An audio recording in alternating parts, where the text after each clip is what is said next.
Technology sector का एक special stock है जिसका नाम है इन्फोसिस लिमिटेड। टीसीएस और इन्फोसिस ये दो बड़े जाइंट स्टॉक हैं टेक्नोलॉजी सेक्टर के अंदर। तो आज हम बात करने वाले इन्फोसिस की। इन्फोसिस ने with in a single day Friday वाले दिन में 4.5% का अपसाइड मूव, एक स्ट्रॉन्ग अप मूव दिखाया है। तो आगे हम इस वीडियो में बात करने वाले हैं कि कितना अपसाइड इन फ्यूचर आने वाले दिनों में ये इन्फोसिस दिखा सकता है और क्या इसके टेक्निकल्स कहते हैं और क्या इसके फंडामेंटल्स हैं, किस तरीके से ये स्टॉक आने वाले समय में बिहेव कर सकता है। तो आप देख सकते हैं दोस्तों, एक दिन में इसका जो अपसाइड दिखाया है इसने 4.5% का दिखाया है। वहीं अगर हम इसको देखें 1 मंथ, तो 1 मंथ का चार्ट आप देख सकते हैं लगभग 10.5% का इसने अपसाइड शो कर दिया है। दोस्तों ये जो इसने अपमूव शो किया है, आप इसे चेक कर सकते हैं कि ऑलमोस्ट 52 वीक लो पे आने के बाद तब इसने ये अपसाइड दिखाया है। आप देख सकते हैं कि लगभग जनवरी के जो मंथ आया था हमारा, जनवरी के मंथ में इसने जो हाईएस्ट जो अमाउंट बनाया था वो लगभग 1940 के आसपास बनाया था। उसके बाद ये कंटिन्यू डाउन साइड ही नीचे चीज चलता चला जा रहा था। और आपने देखा था कि जैसे यूएस मार्केट ने बिहेव किया था, यूएस मार्केट भी काफ़ी समय से गिर ही रहे थे। यहाँ पर आप देख सकते हैं चार्ट के अंदर ऑलमोस्ट अगर आप ईयर टिल डेट देखें तो यहाँ पर आपको पता पड़ेगा कि 30 सितंबर को डाउ जोन्स ने जो लो बनाया था वो 28,725 का बनाया था। और उसके बाद थोड़ी सी रिकवरी यूएस मार्केट में आना शुरू हुई है। और रिसेंट में आपने ये भी देखा होगा कि एक न्यूज़ आई है जिसमें कि यूएस का जो इन्फ्लेशन का डेटा है वो काफ़ी ईजी हो गया है। पहले जो 8.5% के आसपास में चल रहा था तो वो एक्सपेक्टेड था कि वो और बढ़ के आएगा, लेकिन वो घट के आया है और काफ़ी घट के आ गया है। वो 7.75% पे इन्फ्लेशन रेट आया है। तो इससे एक पॉजिटिव माहौल क्रिएट हुआ है यूएस की इकोनॉमी में भी। और उसी की वजह से यहाँ पर आप देख सकते हैं कि जो इम्पैक्ट आया है वो डाउ जोन्स में भी आया है और साथ ही साथ जो टेक्नोलॉजी के स्टॉक्स हैं, क्योंकि ये जो जितने भी टेक्नोलॉजी के स्टॉक्स हैं ये मोस्टली एक्सपोर्ट करते हैं अपनी सर्विसेज को।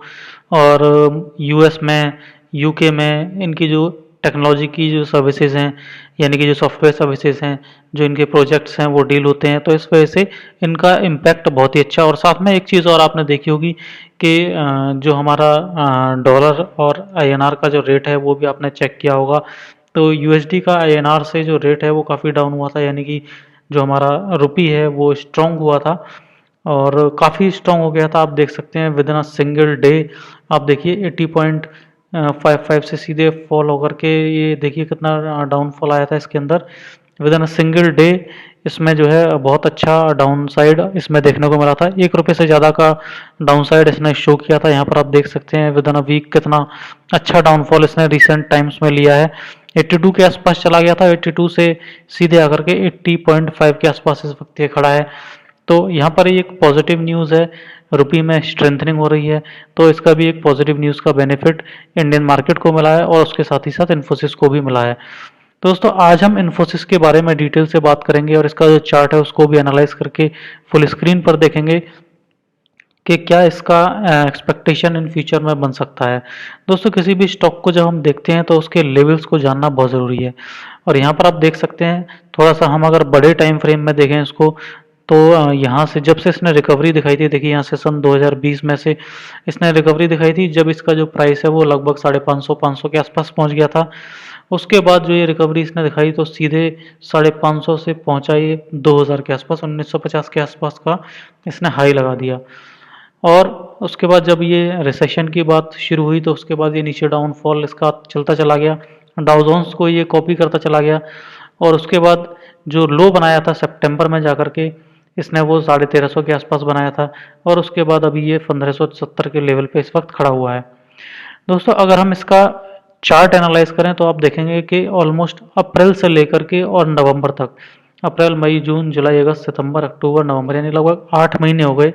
8 महीने में ये एक रेंज में ट्रेड कर रहा था। दोस्तों यहाँ पर मैं आपको एक लाइन भी ड्रॉ करके दिखा देता हूँ। देखिए यहाँ पर ये एक स्ट्रॉन्ग रेजिस्टेंस है और यहाँ पर नीचे जो ये सपोर्ट ले रहा है वो यहाँ पर देखिए ये इसने सपोर्ट ली है। तो ये जो दो लाइन हमने ड्रॉ किए हैं यहाँ पर आप चेक कर सकते हैं, इन दो लाइंस के बीच बीच में इसने मूवमेंट किया है। इस जगह से जो इसने मूवमेंट दिखाया था उस वक्त चल रहा था, लगभग अप्रैल का समय था।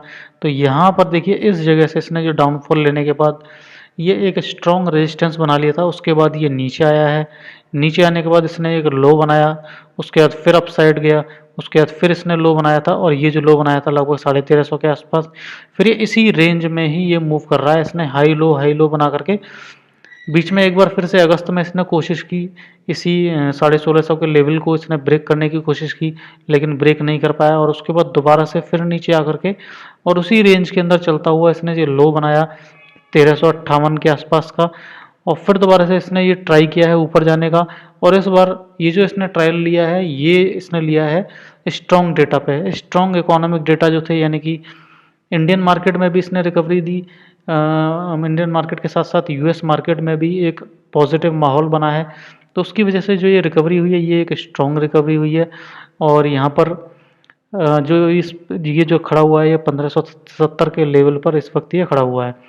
अब यहाँ पर दोस्तों अगर नियर बाई में अगर हम देखें तो कौन से लेवल्स हमें वॉच करने लायक हैं, तो देखिए अब इस चार्ट को हम थोड़ा सा जूम कर लेते हैं जिससे कि आपको और अच्छे तरीके से एक शॉर्ट टर्म में जो इसका टारगेट आना चाहिए वो हमें मिल जाए।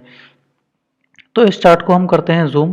अब आप देखिए यहाँ पर ये दोनों जो लाइंस थी ये ऊपर भी बनी हुई हैं, 1638 की ये लाइन है और नीचे वाली साइड में आप देख सकते हैं 1357 की ये लाइन है।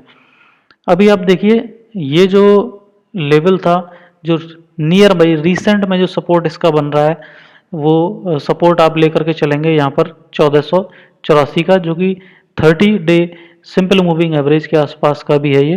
तो 1482-83 के आसपास का एक यहाँ पर रेजिस्टेंस यहाँ पर सॉरी सपोर्ट यहाँ पर क्रिएट होता है 1482-83 के आसपास का। तो ये आप रेजिस्टेंस नियर बाई हाल फिलहाल के लिए मान के चल सकते हैं, ये एक रेजिस्टेंस है इसका। और ऊपर वाली साइड में अगर आप अपसाइड देखना चाहें तो अपसाइड में अभी तो जो इसका जो एक रेजिस्टेंस था वो इसने अभी तक ब्रेक नहीं किया है, क्योंकि ये जो रेजिस्टेंस आपका देख सकते हैं ये वाली लाइन है जहाँ से ये स्टॉक नीचे चलता हुआ चला आ रहा है। तो ये एक रेजिस्टेंस की लाइन है जो अभी तक इसने ब्रेक नहीं की है, और ये लगभग 1575 की लाइन है, 1574-75 के आसपास की जो ये लाइन है ये भी इसने ब्रेक नहीं की है। और यही दोस्तों वो लेवल है जिस लेवल से ये नीचे आया है। तो ये लेवल एक बार इसको क्रॉस करना चाहिए। ये लेवल जैसे ही क्रॉस हो जाता है तो नेक्स्ट टारगेट हमारा यहीं पर होगा, यानी कि 1637 के आसपास का नेक्स्ट टारगेट यहाँ पर बन सकता है इस जगह पे। तो यहाँ से अगर आप अपसाइड देखें तो 1570 से 1637 यानी कि ऑलमोस्ट यहाँ से 70 पॉइंट्स का ये अप मूव यहाँ से एक इन्फोसिस के अंदर आप देख सकते हैं 70 पॉइंट्स के आसपास की ये अपसाइड अभी यहाँ पर है। शर्त यह है कि ये लेवल जो है आज का जो लेवल क्लोजिंग का है इसके ऊपर में आकर के नेक्स्ट डे की ये क्लोजिंग दे, तब ये 70 पॉइंट का शॉर्ट टर्म में यहाँ पर अपसाइड आपको दिख सकता है।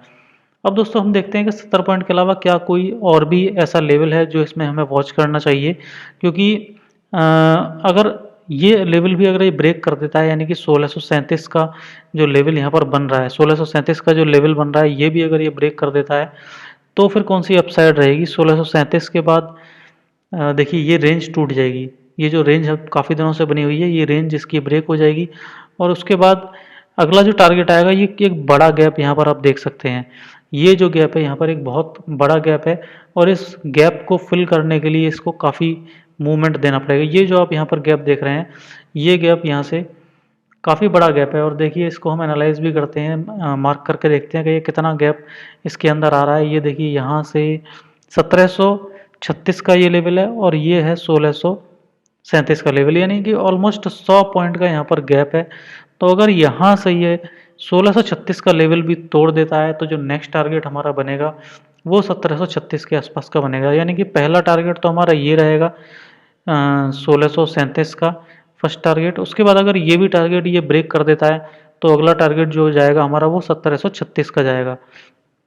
हो सकता है दोस्तों इन दोनों के बीच में थोड़ा सा कंसोलिडेट करें, लेकिन अभी जैसे कि ग्लोबल संकेत मिल रहे हैं और बाकी भी इंडियन इकोनॉमी में भी एक अच्छा एक बूम आ रहा है, निफ्टी भी ऑल टाइम हाई पे चल रहा है, तो अगर सही मोमेंटम बना तो यहाँ से 1570 से और 1737 के लेवल तक के लिए ये यहाँ से अपनी जर्नी शो कर सकता है।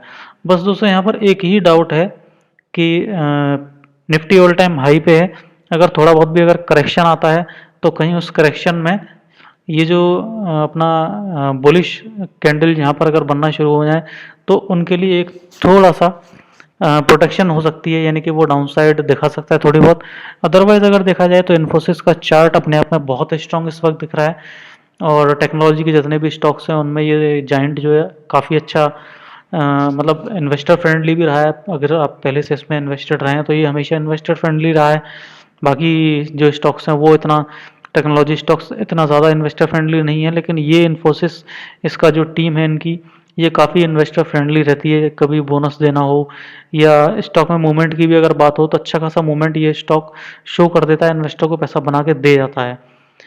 तो इसके अलावा दोस्तों एक चीज़ और मैं आपको बता दूं कि लास्ट फ्राइडे को, यानी कि फ्राइडे को जो क्लोजिंग हुई थी उस दिन ये यहाँ पर आप देख सकते हैं कि बीएसई में ये एक्टिव स्टॉक्स में भी रहा था। फर्स्ट नंबर पर जो स्टॉक रहा था एक्टिव में वो था एचडीएफसी बैंक, और उसमें लगभग 303 करोड़ का वॉल्यूम आया था। और उसके बाद दूसरे नंबर पे 136 करोड़ के वॉल्यूम के साथ ये इन्फोसिस ट्रेड कर रहा था। और तीसरे नंबर पे एचडीएफसी का ही एक सिस्टर यानी कि एचडीएफसी लिमिटेड वो था। तो ये मुझे लगता है लोगों की नज़र में भी आ चुका है, और इसमें पोजीशंस क्रिएट हो चुकी होंगी, लॉन्ग पोजीशंस। तो अगर मंडे को ये क्लोजिंग अपने आज की कैंडल से ऊपर दे देता है तो फिर उम्मीद है कि यहाँ से ये एक अच्छा अप मूव दे सकता है। तो देखते हैं दोस्तों आगे क्या होता है, लेकिन इसी तरीके के और वीडियोस इन फ्यूचर भी हम बनाते रहेंगे। आज हमने इन्फोसिस से शुरुआत की है, तो इसके बाद और भी जो आने वाले स्टॉक्स होंगे वो धीमे धीमे हम large cap, medium, mid cap, small cap, धीमे धीमे हम सभी स्टॉक्स के एनालिसिस आपके पास लेकर के आते रहेंगे। दोस्तों अगर ये वीडियो आपको अच्छा लगा हो तो इस वीडियो को तुरंत से लाइक कर दीजिए, और हमारे चैनल को सब्सक्राइब कर लीजिए अगर आप नए हैं। और इसी तरीके के और धमाकेदार वीडियोस देखने के लिए आप कमेंट में उस शेयर का नाम जरूर लिख दीजिएगा जिस शेयर की आप एनालिसिस चाहते हैं।